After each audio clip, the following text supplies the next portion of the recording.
Thème du jour. L'échange qui a tout changé. Recevez sa vie. Abandonnez vos fardeaux. Shalom, chers amis, frères et sœurs en Christ, et vous qui cherchez la vérité. Avez-vous déjà eu l'impression de porter un poids trop lourd pour vos épaules? Le poids de vos erreurs passées, de vos regrets, de vos angoisses? Le poids de la maladie, de la solitude ou de la honte?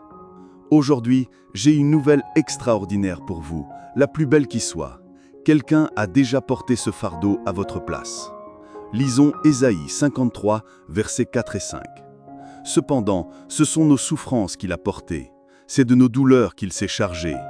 Et nous l'avons considéré comme puni, frappé de Dieu et humilié.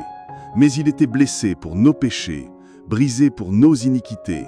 Le châtiment qui nous donne la paix est tombé sur lui, et c'est par ses meurtrissures que nous sommes guéris. Méditons un instant sur cette vérité profonde. La parole de Dieu nous révèle un mystère glorieux, un échange divin qui a le pouvoir de transformer radicalement votre existence. La Bible nous dit que le salaire du péché, c'est la mort.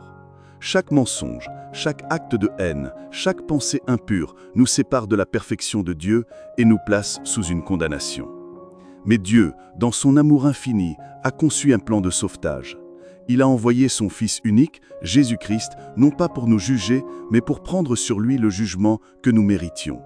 C'est cela, l'échange divin. C'est le cœur même de l'Évangile. Sur la croix, Jésus a été puni par la justice de Dieu pour nos fautes, afin que nous, en croyant en lui, puissions recevoir le pardon complet et immérité de Dieu. 2 Corinthiens 5, 21. Sur la croix, Jésus a été meurtri, son corps brisé, afin que nous puissions être guéris, non seulement physiquement, mais aussi dans nos âmes brisées. Sur la croix, Jésus a enduré notre pauvreté spirituelle et matérielle, afin que nous puissions entrer dans son abondance infinie. 2 Corinthiens 8, 9. Sur la croix, Jésus a porté notre honte, la nudité, les moqueries, l'humiliation suprême, afin que nous puissions être revêtus de sa gloire éternelle. Hébreux 12, 2. Sur la croix, Jésus a crié son sentiment d'abandon, il a enduré le rejet des hommes et, mystère insondable, la séparation d'avec le Père, afin que nous soyons pleinement acceptés et adoptés dans la famille de Dieu. Éphésiens 1, 5 à 6.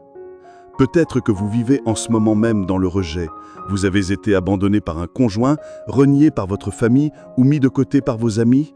Vous connaissez la douleur aiguë de la solitude et le sentiment que personne ne vous comprend ou ne vous accepte. C'est une souffrance terrible. Je pense à cette jeune femme, appelons-la Sarah, qui a grandi en se sentant toujours comme la dernière roue du carrosse. Ses parents la comparaient sans cesse à sa sœur, ses amis l'utilisaient pour leurs propres intérêts. Elle a fini par construire une forteresse autour de son cœur, convaincue qu'elle ne valait rien et que personne ne pourrait jamais l'aimer vraiment. Un jour, en larmes dans sa chambre, elle est tombée sur un message comme celui-ci. Elle a entendu que Jésus avait porté le rejet ultime pour qu'elle puisse être acceptée. Ce jour-là, elle a fait une prière simple. « Jésus, si tu as vraiment porté mon rejet, alors je te donne ma solitude. Accepte-moi, s'il te plaît. » Frères et sœurs, une paix surnaturelle a commencé à inonder son cœur. Elle a compris qu'elle n'était plus seule. L'acceptation du Père, gagnée par le sacrifice de Jésus, est devenue plus réelle et plus puissante que le rejet de tous les hommes. Sa vie a été transformée. Ce que Jésus a fait pour Sarah, il veut le faire pour vous aujourd'hui. Il ne vous demande pas d'être parfait. Il vous demande de croire en l'échange parfait. Croire que tout ce qui vous condamnait, votre péché, votre maladie, votre pauvreté, votre honte, votre rejet, a été cloué à cette croix il y a 2000 ans. Et en retour, il vous offre tout ce qu'il est. Son pardon, sa guérison, son abondance, sa gloire, son acceptation, sa vie même. L'appel à l'action aujourd'hui est simple. Arrêtez de porter ce que Jésus a déjà porté. Faites-lui confiance. Abandonnez vos fardeaux à ses pieds et recevez le cadeau gratuit de sa grâce. Prenez la décision de ne plus vous identifier à vos blessures, mais de vous identifier à ces meurtrissures qui vous guérissent. Seigneur Jésus, nous te remercions pour la croix. Nous te remercions pour cet échange divin qui dépasse notre compréhension. Je prie pour chaque personne qui regarde cette vidéo. Pour celui ou celle qui se sent écrasé par la culpabilité, je proclame ton pardon. Pour celui qui souffre dans son corps, je proclame ta guérison. Pour celui qui vit dans la honte et le rejet, je proclame ton acceptation et ta gloire. Merci Père, parce qu'en Jésus, nous ne sommes plus condamnés, mais nous sommes tes enfants bien-aimés. Prends nos vies et remplis-les de la tienne.